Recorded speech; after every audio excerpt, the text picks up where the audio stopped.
She's sitting right across the table from you at dinner. She's smiling, asking how your day went. But behind that calm smile, she's already making mental notes, dividing the house, the accounts, even the furniture. She's not leaving tomorrow. She's been quietly preparing for months. And all those innocent-sounding excuses she's been giving you, they're not random. They're calculated, part of a bigger plan. So listen closely, because what I'm about to reveal might just change the way you look at relationships forever. I'm a woman, and today I'm going to uncover the 9 most common excuses women use when they're getting ready to walk away. These aren't theories from a book. These are real things I've heard in private conversations, watched unfold in real life, and yes, I've even used some of them myself. Before we dive in, do me a favor. Tap that like button and drop a comment with the city you're watching from, because what you're about to hear, most men never see it coming. These aren't theories from some relationship expert who's never been in the trenches. These are the real strategies women use to prepare their exit while keeping you in the dark. I know these because I've seen them work. I've watched women use them, and I've been on both sides of this game. What you're about to learn will probably anger some women. They'll say I'm betraying my own gender. But I'd rather face their anger than watch another good man get blindsided by someone he trusted with his heart, his home, and his future. The truth is uncomfortable, but it's necessary. Excuse 1. I need space to find myself. I remember being in a coffee shop when I overheard a conversation that changed how I saw this excuse forever. A woman was laughing as she said, "I told him I need space to find myself. Meanwhile, I've already been texting someone else for 3 weeks." That's when I realized how this game really works. When she says, "I need time to discover who I am. I feel like I've lost myself in this relationship." Or, "I need to work on myself before I can work on us." Here's what's really happening from a woman's perspective. Let me tell you what women don't tell men. When we say we need space to find ourselves, we've usually already found someone else, or at least we're looking. This excuse is perfect because it makes us sound deep and self-aware while giving us the freedom to explore our options. The psychology behind this is brilliant and cruel. Society has taught us that self-discovery is sacred, that personal growth should never be questioned, so when a woman uses this language, you immediately feel guilty for even thinking about objecting.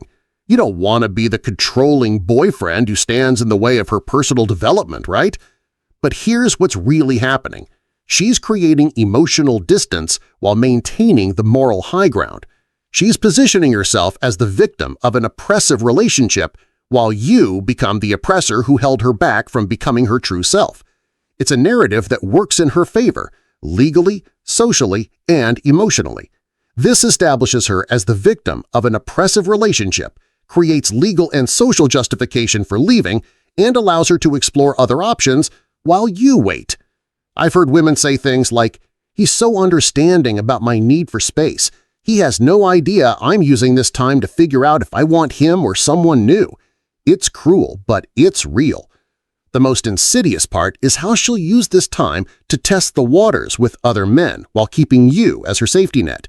She's not exploring herself, she's exploring her alternatives, and if those alternatives don't pan out, she can always come back to you with stories about how much she's grown and learned about herself.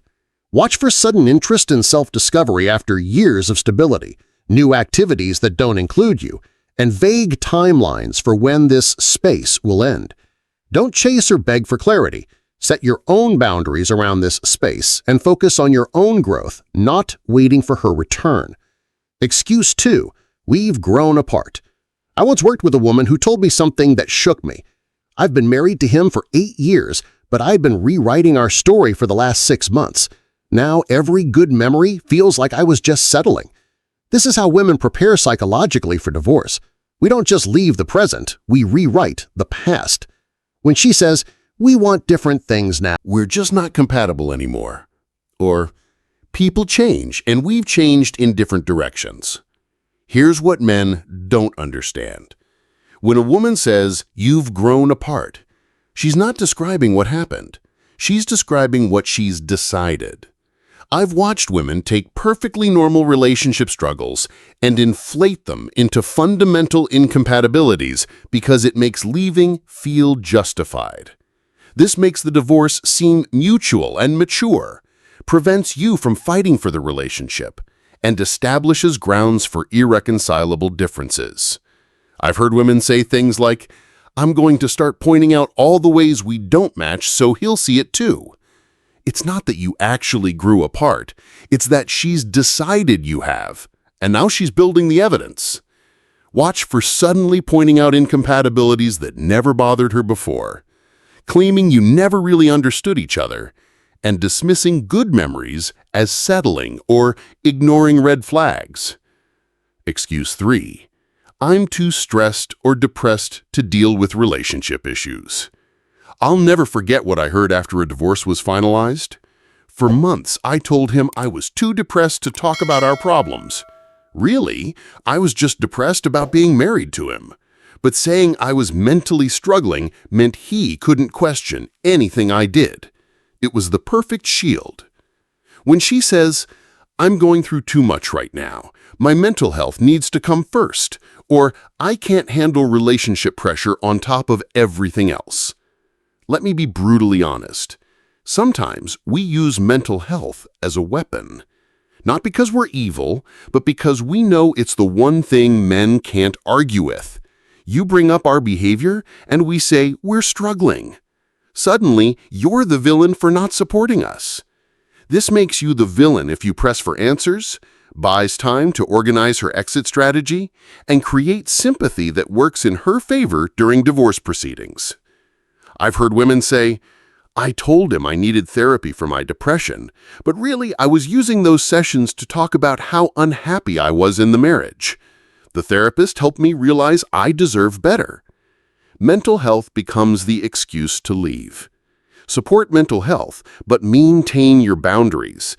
Don't let mental health become a permanent excuse for poor treatment, and recognize when therapy suggestions are deflection tactics. Excuse 4. I need to focus on my career, education. I watched a woman go from stay-at-home mom to suddenly getting her real estate license.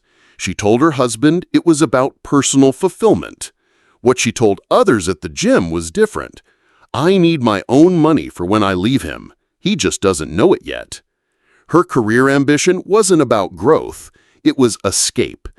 When she says, "This promotion degree requires all my attention. I can't balance relationship needs with my professional goals." Or, "You don't understand the pressure I'm under."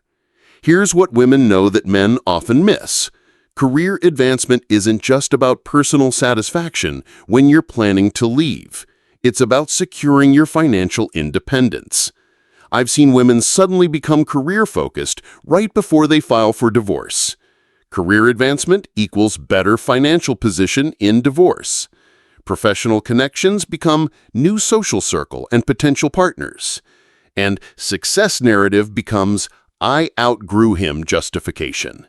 I've heard women say things like, "Once I get this promotion, I won't need his income anymore. Then I can finally leave." The career focus isn't about building a life together. It's about building a life without you. Watch for sudden career ambition after years of contentment, work events, and networking that exclude you, and professional goals that seem to push against your shared life. Excuse 5. You're being too jealous, controlling. I'll be honest with you. I used this one myself. When someone started noticing I was always on my phone, I told them their jealousy was becoming a problem. "You're being paranoid," I said. "Don't you trust me?" The truth was, they should have trusted their instincts. I was already emotionally involved with someone else, but I made them feel crazy for noticing. When she says, "You don't trust me, your jealousy is ruining our relationship," or "I feel like I'm walking on eggshells," this is manipulation 101, and I'm ashamed I used it, but you need to know how it works. When you start noticing suspicious behavior, instead of addressing what you're seeing, we flip it back on you. Now you're the problem for having eyes and instincts. I've heard women coach each other on this. If he asks too many questions, just say he's being controlling. Make him feel guilty for paying attention. It's designed to train you to stop asking questions and ignore red flags. Here's the scary part. Some women document these conversations. He accused me of cheating again today. His jealousy is getting worse. Building a case for emotional abuse that doesn't exist, while the real emotional abuse is making you question your own sanity.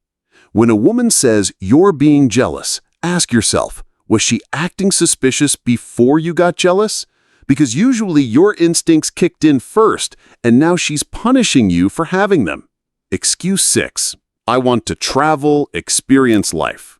I know a woman who used to post these inspirational quotes about collecting experiences, not things. What she wasn't posting was how she was using her girls' trips to meet up with guys from dating apps. She told her husband she was finding herself through travel. Really, she was finding her next relationship. When she says, I feel like I've missed out on experiences, we settled down too young, or I need to see what else is out there. Let me tell you what I want to experience life actually means. I want to experience life without you. These trips aren't about seeing new places. They're about testing what freedom feels like. And often, they're about meeting new people. Solo travel equals freedom to explore other relationships.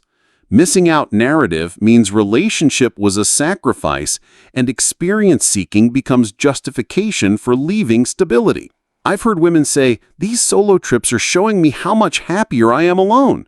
I think that's a sign. The travel isn't opening her mind to new experiences, it's opening her mind to a new life without you in it. Here's what I've learned. She's not seeking experiences, she's seeking exits.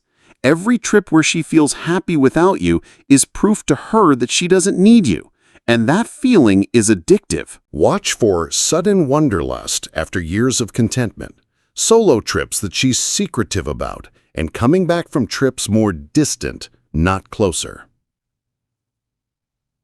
Excuse 7. We should take a break to see if we miss each other. I remember exactly where I was when I heard a woman calling someone crying, not because she was sad, but because she was frustrated. I suggested a break to test the waters, but he agreed too easily. Now I can't paint him as the bad guy who wouldn't let me breathe. She wanted the break, but she also wanted him to fight for her so she could justify leaving. When she says, maybe some time apart will help us appreciate what we have, I need to know if this is real or just habit, or distance will give us clarity. Here's the brutal truth about breaks. They're almost never about gaining clarity. They're about making the breakup easier to digest. I've seen women suggest breaks when they've already mentally moved on, but don't want to be the villain who blindsided their partner. This gets you used to life without her, allows her to date others while technically still figuring things out, and gives her time to secure living arrangements and financial independence. I've heard women say, I suggested a break because I wanted to see what else was out there, but if nothing better came along, I could always go back. The break isn't about missing you, it's about replacing you while keeping you as backup. Most women have already emotionally moved on before suggesting the break. We just use the break to help you catch up to where we already are emotionally. Watch for vague timelines for the break, resistance to check-ins during the break, and new social media activity suggesting she's not missing you. Excuse 8. I think we should try couples therapy. Here's something that might shock you. I once suggested couples therapy when I was already planning to leave. I learned this strategy from watching others. Tell him you want to try therapy. When he resists, or when it doesn't magically fix everything, you have proof that you tried everything and he didn't. It's genius and manipulative. When she says, we need professional help to work through this, a therapist can help us communicate better. Or, I want to fight for us, but we need guidance. Sometimes therapy suggestions aren't about saving the marriage. They're about creating a paper trail that shows you tried everything. I've heard women say, I want a professional witness to his behavior, or I need documentation that I was willing to work on things. Therapy records show she was committed to saving the marriage. Your resistance to therapy becomes evidence of your unwillingness to change, and the therapist becomes unwitting character witness to your problems. Here's what I've seen happen. Women go into therapy sessions already decided about leaving, but they use the sessions to build their case. Every complaint becomes validated by a professional. Meanwhile, you're genuinely trying to fix things. My therapist helped me realize I was being emotionally abused. That's a common line. Sometimes it's true, but sometimes it's just a woman who presented a very one-sided version of events to a therapist who only heard her perspective. If she suggests therapy after months of distant behavior and excuses, she's not trying to reconnect. She's trying to create evidence that she tried. Excuse? I love you, but I'm not in love with you. This one hits different because I said it to someone I genuinely cared about. I remember the exact words. You're an amazing person, but I'm just not in love with you anymore. What I didn't tell them was that I've been comparing them to someone else for months. The love didn't disappear, I transferred it. This excuse is the final nail in the coffin, delivered with surgical precision. When she says, "You're a wonderful person, but the spark is gone. I care about you, but not romantically anymore." Or, "We're better as friends." This excuse is devastating because it sounds so mature and thoughtful. But here's what it really means.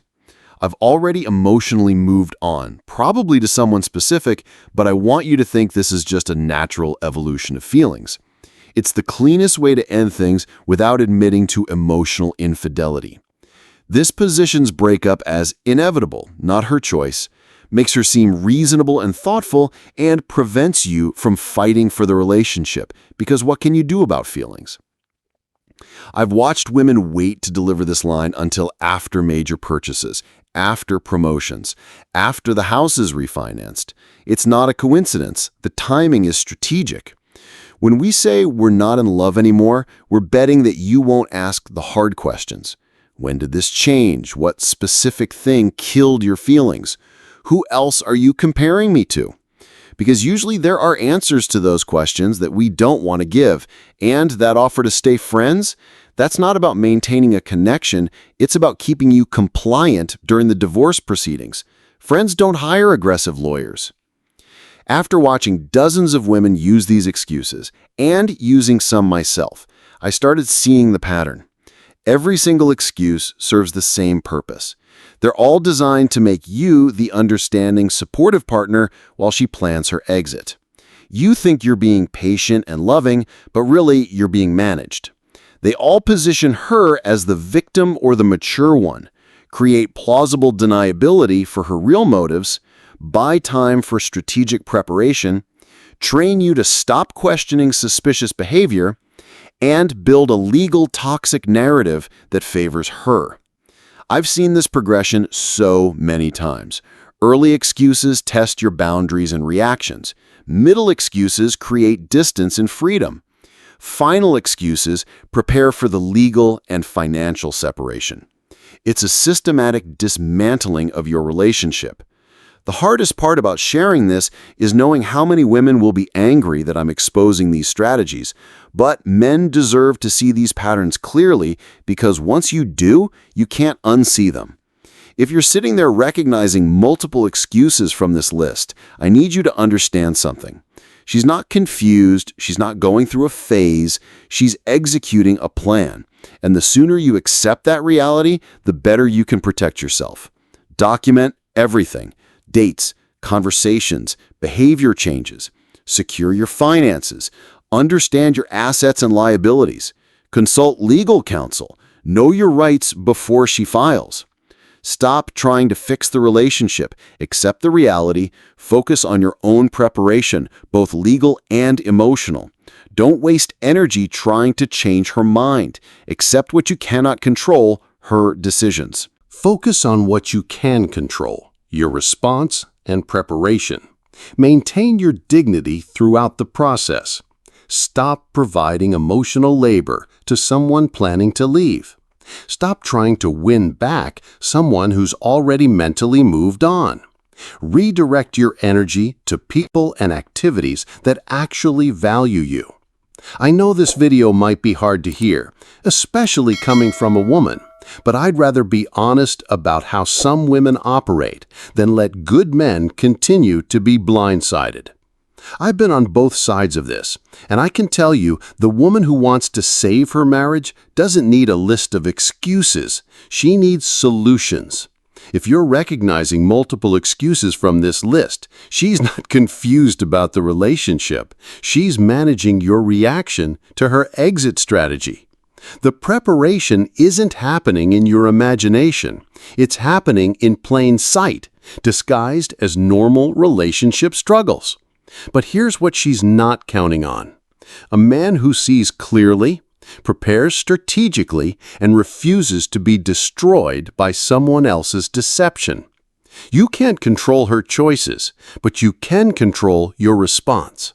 Some women will call me a traitor for exposing these tactics, but I believe good men deserve the truth even when it's uncomfortable, especially when it's uncomfortable.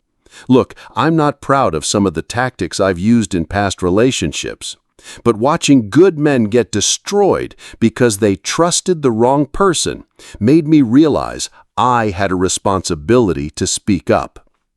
You deserve someone who fights for your relationship, not someone who fights against it while pretending to be on your team.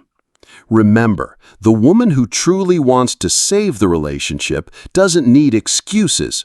She needs solutions. And if all you're getting are excuses wrapped in therapy speak and self-improvement language, you already have your answer. Trust your instincts. They're usually right.